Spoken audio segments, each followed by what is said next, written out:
Hello, my Aquarius, and welcome to your day. Thank you so much again for joining me. So today, what I have for you is a new moon reading, similar to the full moon reading we did, except completely different. I have a different site that I went to for the spread. I'm just trying out a bunch of different things. The site is Labyrinthos. I'll have it in the link down below, and you can go and check it out for yourself, because of course doing a very, very specific reading to you is going to be even more on point than what I'm doing for all Aquarians, though this is still very relevant and give you a very good idea for what's going on. So this reading is unique because it is designed for a new moon in Capricorn, which is what we're dealing with right now. And what they ask you to do is to go through and take out the card that represents Capricorn, which in this case, which you may not know this, for Capricorn, it is the Devil card. So we're pulling this card out of the deck, which yes means we will not draw this card. So we pulled it out. But this is because it's the focal point. Capricorn is the focal point of the reading. So we don't need to have it in the reading. So the cards are going to represent 5 different things in your life, which will be: what is the cost of my ambition? What is the failure, or what is the cost of failure? How can I compromise? Why do I crave what I do, and where am I being stubborn? So a lot to kind of take in, and we're going to kind of do it as an overview of a reading.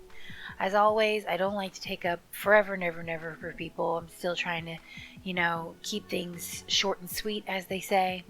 So I don't want to just go on and on and on like I tend to do. But just to recap, Capricorn, the moon is in Capricorn, as you can see. The new moon is in Capricorn.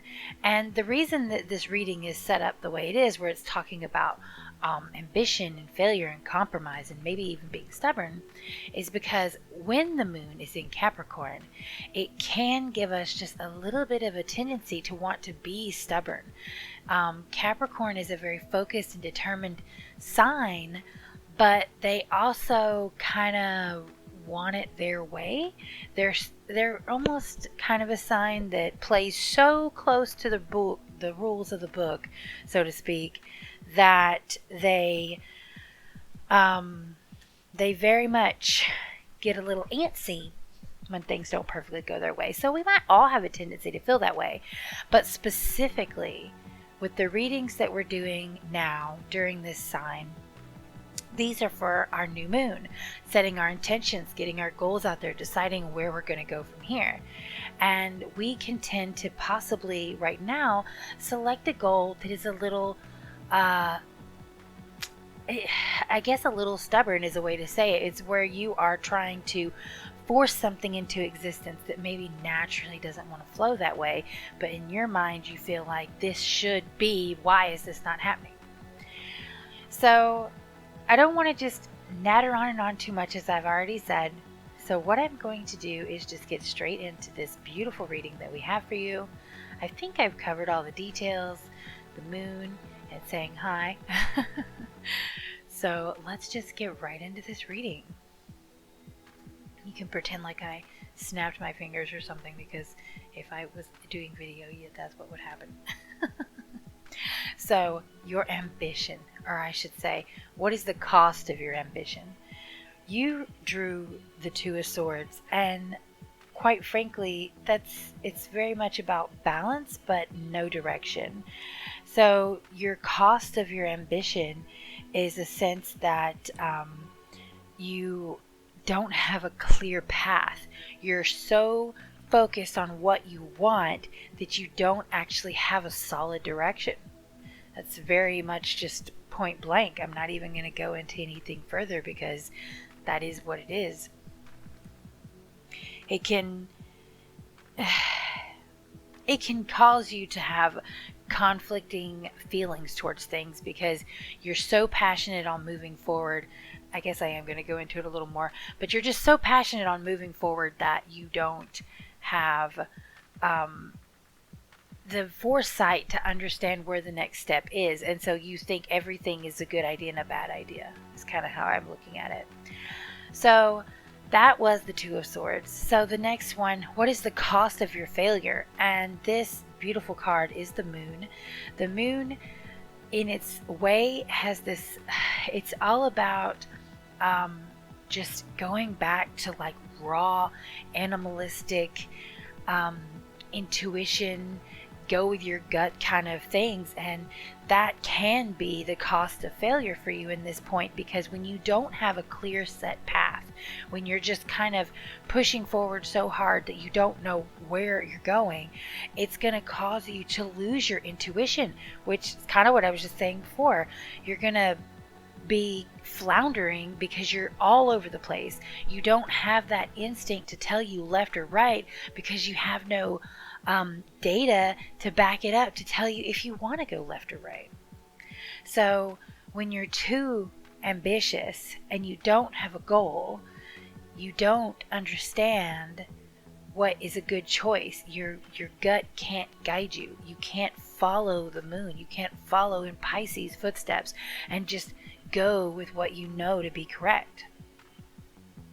So where is the compromise for you? How can you get through this when selecting your next intentions for the next moon cycle? What is going to help you to push forward, even though you're like already pushing forward, but what's going to help you emotionally get back on track? How can you compromise between wanting all that ambition and yet not knowing which way to go? And the card you drew is the Seven of Wands. And this card is one that represents struggle. And in a sense, that really is the compromise. I mean, you're going to struggle a little bit, but this isn't just a card of struggling. It is a card of withstanding as well. The sevens are always kind of in a sense of fighting in a way, but they're also victory. You know, they're about desire and love and emotion. They're even ruled by Venus, you know. It's very love oriented, very appropriate too, since we're going into Valentine's Day. But it's all about what we want. So the key here, the compromise, it's really not even a compromise. It's what you're going to have to do in order to be so ambitious is you're just going to have to keep fighting. You can't allow yourself to give up. Oh goodness. So the next one, why do I crave what I do? You have a reversed Four of Cups. And I normally don't reverse cards, and I have my reasons why. Not because I don't reverse cards, but just in this particular avenue of YouTube for you currently, and we'll get into that later. But you received a reversed Four of Cups, and Four of Cups is, it's a very, obviously it's a very emotional card, but it's a dark cup. It's a dark emotion. It's dark in a sense that someone is unable to, they're unable to focus on what's good for them. They're just so distraught with choices that they don't want or don't understand or can't deal with, that they don't want any of it. It's like, if you can't have exactly what you want, you don't want any of it. And this is like that kind of stubborn Capricorn feeling that we were already talking about, this desire to want exactly what you want, and if that's not what you get, then you're going to get all kind of maybe pouty and emotional. So why are you craving this? It's you're not looking at all of your choices. You know, maybe it's because you're clouded, like we said before. You're fighting too hard. You can't find a clear path. There's not this ability to trust your instinct. But the truth is, you need to look inward and understand why you want the things you want, which this card is going to kind of clarify that for you. But it's just this desire, this need to adjust, okay? You have to adjust your point of view. So, and maybe that's even why you are wanting what you want, because you desire a change in your point of view. You desire this huge push forward. But I'll tell you, because this Four of Cups is reversed, it means you're not acknowledging it. You have this inside of you. It's causing this chaos in your life, and you don't even acknowledge that you want to change your point of view. It's not just wanting ambition. It's not just wanting to move forward and be successful, but you are looking at the same three choices over and over and over again. And I'm just quoting what the card looks like, but you're looking at the same three choices again and again. You're not seeing that fourth option. You are refusing to accept the three choices in front of you because you want a fourth option, but you don't know what it is. So, where have I been too stubborn? That is the last question, to maybe help us understand how to withdraw a little bit. Clearly you're going to have to fight. Clearly you're looking for more. I mean, that's been very present in your card, but there's confusion there. But where exactly do you need to self-correct? That's what I understand this to say. And the self-correction comes in the form of the Star. The Star card is one where we are taking the time to develop and grow and just become what we need to become.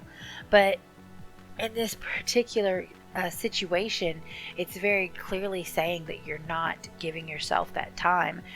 And even with what you have going on, you know, you're not focusing on choices. You're not able to trust your gut. You're going to have this need to just push, you know, misplaced desires you don't even acknowledge. You're also not paying attention to yourself. This is like meditation. This is internalizing. This is when you're trying to grow both physically and emotionally. Everyone always, you know, tries to say they want to do things the right way, the quote unquote right way. But the right way for any person to do anything is to make sure that it fits your life in all aspects. If you're only focusing on money, or if you're only focusing on time, or if you're only focusing on family, you're not giving yourself a well-rounded and mature growth as a person. So this Star card is telling us that you need to stop thinking that you are one note. That's really what I'm reading, that you're more than that and you need more than that. And I know that we always talk about appreciating ourselves, and when we're going through our moon cycles, like up until the new moon, it's, you know, rest and reflect and restore and give back and be grateful. These are all the phases that we go through, the 3 phases prior to the new moon. But this card right here tells me that my Aquarian family is not doing that. My Aquarian family is needing to give themselves more self-love. Don't just say you love yourself. Don't just be in love with yourself on the outside. Like, actually take that time to meditate. Actually take that time to internalize what you want and how you perceive yourself to get it. Saying it out loud is great. Thinking it in your head, also great, but not always as good as saying it out loud. But doing is the most important thing. And my Aquarian, I love you very, very much. I just want you to know you need to start doing. You need to start doing things for yourself. Don't just think about what you want for your friends and your family and yourself and how you're going to throw yourself out there and get it. You need to 100% start actually going, I have time to be here for me. I have time for that hot bath. I have time for that healthy lunch.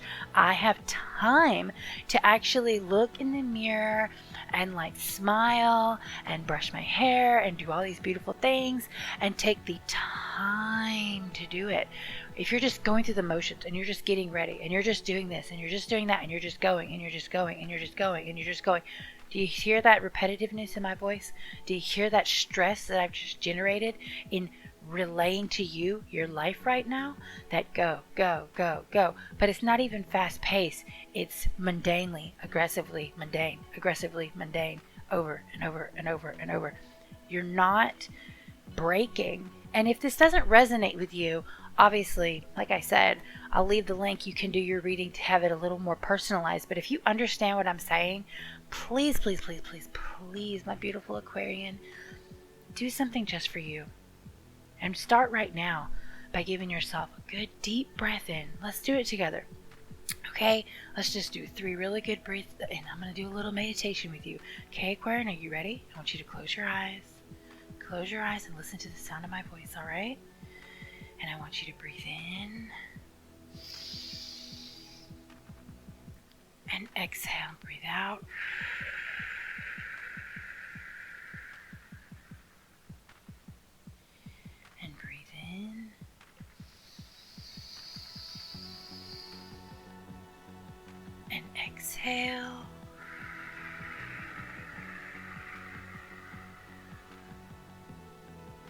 One more time. Breathe in deeply.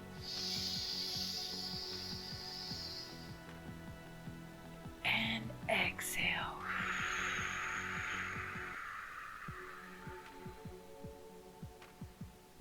And I hope that while you've done that, my Aquarian, your shoulders have relaxed, your body has relaxed, your posture has relaxed. And now you will take a moment whenever you can. If you're listening to this at work, you might not can do it right now or whatever, but whenever you can, please remember that we've talked about this. Please remember that you're always go, go, go, and you deserve a break, and give yourself that break. And not just buying yourself a coffee and more caffeine. I mean literal, meditative, eyes closed, positive thinking. Maybe actually take that hot bath I described, Epsom salts and lavender, put it in the water, you deserve it. Give yourself a little mini facial. Eat a cucumber with a little salt. Do something hydrating. Get you that gallon of water. I mean, you don't have to drink the whole gallon, obviously, but get a gallon and drink a lot of it, Start something meaningful. And you know what? I'm really just going to push that right here at the end. This is our new moon. This is our new intention. I encourage you, specifically my Aquarian. Now, I haven't done any other readings yet, but I encourage you, my Aquarian, to pick an intention that is 100% focused on self-love. Okay? I really hope you take that into consideration. I also hope that if you've made it this far in this video, that you please consider subscribing so I can help you in days and weeks and months and years to come. And I'm going to leave it at that. Namaste. And I'll see you next time.